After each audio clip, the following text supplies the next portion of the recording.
আসসালামু আলাইকুম। কেমন আছেন সবাই? আশা করি সবাই ভালো আছেন। আমি একজন প্রবাসী মালয়েশিয়ায় থাকি। তো অনেকে মনে করে যে আসলে প্রবাসীদের কাছে অনেক টাকা। হয়তো দুঃখ কষ্টে তারা কম বেশি কিছু টাকা ইনকাম করে। হয়তো আত্মীয়স্বজন কিছু হালাল টাকা পয়সা চায়, যখনই পারি দিই। কিন্তু হালাল দেওয়ার পরেও যে টাকার মধ্যে ঘাটতি আসে, কোনো লাভ দিই নাই, কোনো সুদও দেই নেই, কোনো ইন্টারেস্ট চাই নেই। কিন্তু কেন ঘাটতিটা আসে এবার বলি। একজন একটা ব্যবসা করবে হয়তো মাসখানেকের জন্য।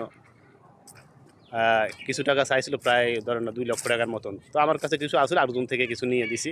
২ লক্ষ টাকা ঠিক আছে করুক। আমার আত্মীয়স্বজনের মধ্যেই।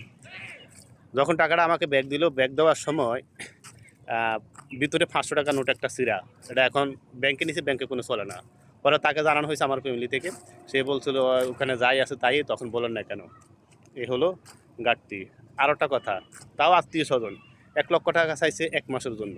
২-৩ মাস পরে ফেরত দিছে, ভালো কথা। কিন্তু যখন সে ব্যাংকে টাকাটা দিছে, ব্যাংকে থেকে আমার ৳২০০ কম আসছে। হ্যাঁ? এ হইলো আর ঘাটতি দেখেন। আরেকজন আবার টাকা চাইছিল ৳১০,০০০। তো ৳১০,০০০ দিয়েছি। সে কি করলো? বিকাশের মাধ্যমে ৳১০,০০০ দিয়ে দিল। ৳১০,০০০ দেওয়ার পরে আমার এখানে ৳১০,০০০ উঠাইতে ৳২০০ আছে ঘাটতি। এবার চিন্তা করেন টাকা হালাত দিয়েও যদি টাকার মধ্যে কোনো ঘাটতি আসে, নিজের ক্যাশ টাকা যদি ঘাটতি আসে, তো এসব উপকার করার পরেও যদি অপকার আসে, তাহলে বলার কিছু আছে বলেন?